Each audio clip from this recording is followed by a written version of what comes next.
as I said, was a founder of the first Islamic fintech in the UK. So your journey is really as a small firm. We heard earlier from JP Morgan, obviously at the other end of the scale. Your journey is a very different one. So it'd be very interesting to hear from you what that journey was. What was the opportunity that you identified when you decided to start Yielders? And how can the Sukuk and the Islamic finance market help you to better utilize and boost the fintech sector? Thanks, Horace. So revolutionary. I'm not sure, we'll be judged probably in a few years' time. We can look back to see what we've actually achieved tangibly. So the last few years have been a real challenge. To launch an Islamic finance solution, Islamic fintech opportunity in the West has been challenging funding-wise, because we've had to bootstrap the whole opportunity ourselves. So to do something bootstraps, it's very difficult. So every decision you make, you have to look at. You can do a financial appraisal about anything you spend to push forward. But really, what it's taught us is to make the right decisions. And what's really kept us focused is why we're actually doing it. So the real driver behind everything was around financial inclusion. How could we create an investment solution for Muslims in the UK and across Europe and make it accessible to everybody? So for far too long and generations, we've had investment solutions available to people that had the means to be able to invest. But what about students? What about housewives? What about younger people that don't have much disposable income but still want access to investment classes that the more wealthier people can afford to have? So that's something that really drove us in terms of delivering our solution and going forward. So the lens we applied when we were building this platform was, what can we do for consumers to make it accessible? Now, part of the reason why these solutions weren't available under traditional banking is because of the costs. It's obviously quite prohibitive to launch an investment solution to retail customers and to give them the same levels of rewards because of the administration, especially when you chuck into the fact you need to make it Sharia based as well. So you've got added burden and added overheads. So what is it that we did and what was revolutionary? Well, so from compliance, for instance, and automation, we can onboard a customer within minutes and give them a profile, give them an electronic wallet so they can be transacting on the platform. We've implemented smart contracts, so there's no lengthy legal processes in terms of acquiring an asset class. It's done, again, within minutes.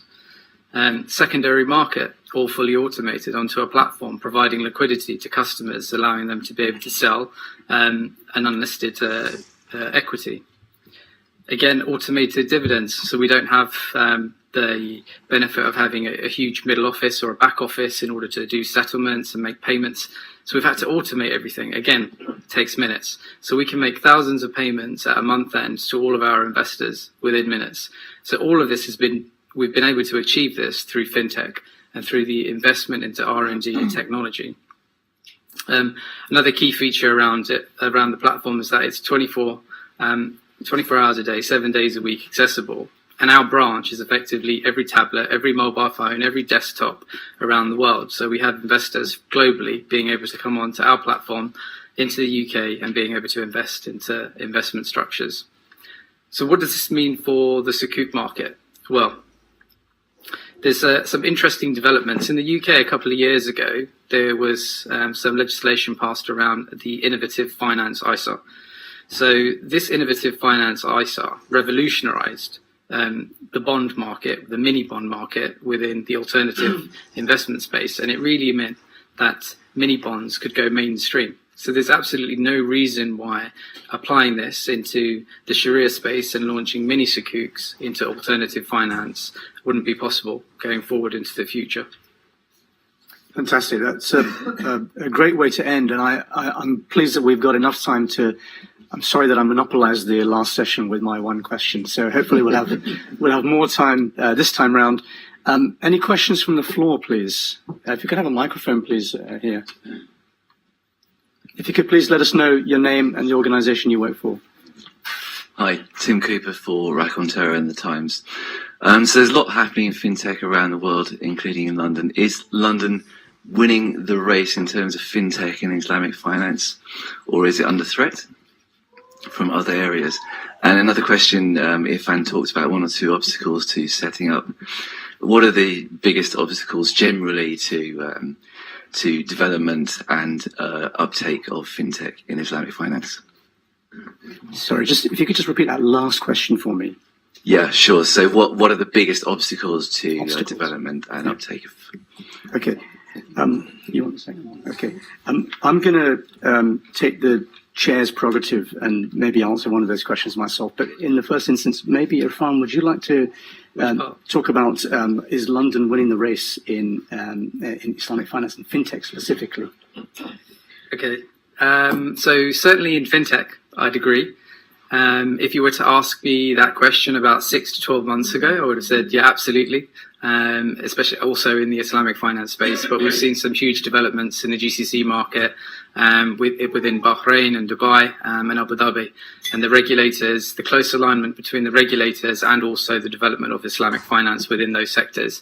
And I think they're making some really big steps forward. Also, the development funds, the investment that they're putting into local fintechs within that region mean that effectively within the next 6 to 12 months, they might be able to make a step forward than what we've done, because we've had to be bootstrapped up until this point where now we've started to receive investment. So I think that's quite important. They do have a very strong infrastructure that they've developed within the past 6 to 12 months, which will mean that you'll see some really exciting products come out of the GCC region. Also on that the first half of your question regarding London's place, obviously London has been probably one of the world's leading centres, including in Dubai and Kuala Lumpur, as far as development of a regulatory environment is concerned. In fact, a number of the people who are involved in creating that infrastructure and that framework are here in the room today. And it led to things like the Sukuk issuance in 2014. But in my view, and this is a view that I put forward in the past, and I've also talked to HM Treasury about, London is now losing the race, because I think as long as we here in London continue to pat ourselves on the back and say what a wonderful job we've done in the past, then we risk losing the late race. And I think we're losing ground to KL and Dubai, particularly when I hear, what Irfan says about some of the initiatives coming out of Bahrain and Dubai, for example, FinTech Hive, the work that some companies are doing, getting together a consortium of about 30 Bahraini banks to invest in FinTech. Then I worry that if Islamic finance if the future of Islamic finance rests with financial technology, then where are the Islamic fintech firms in the UK? And that's the primary reason why the UK Islamic Fintech Panel was set up. Sam, you, I think, have a comment on the obstacles question. Yeah, I think you mentioned challenges there. And I read a recent Business Insider report which said that the legacy Islamic finance industry is just simply isn't keeping up with the demand for products. And I think, if we take that one step forward, and the word standardization has been mentioned, 1,000 times this morning, but I think from our perspective, what we're seeing is that if these products aren't standardized, it can lead to inefficiencies and lack of liquidity. Things like passporting into the region is clearly important in terms of product.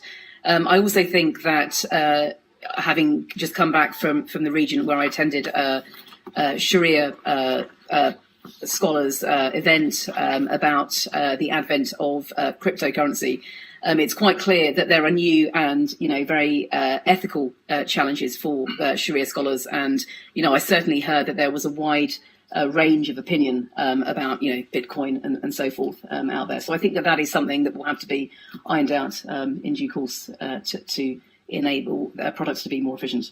Great. Any more questions from the floor? One at the back, please.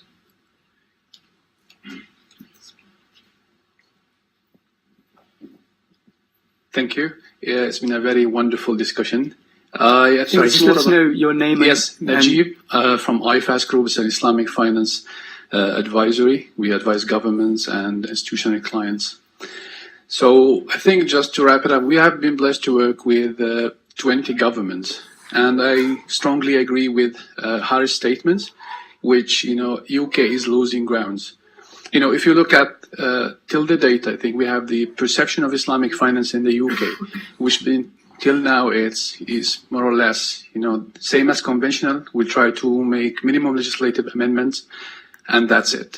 So that perception has led us to the second issue, which is infrastructure, lack of infrastructure. Look at the UK today. We have no full regulations for Islamic banks that let them work as Islamic banks. So bank is a bank in the UK regardless, with, of course, few tax amendments. Look at Takaful, for instance.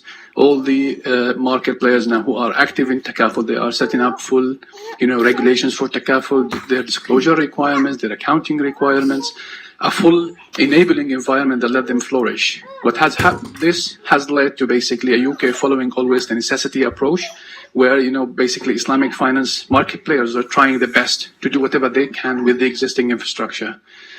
Of course, that will, being a non-Muslim country has its own, restrictions. However, there are now few African countries and developing economies that are doing much more in terms of creating that infrastructure. And then, which leads us to the last issue, which is vision.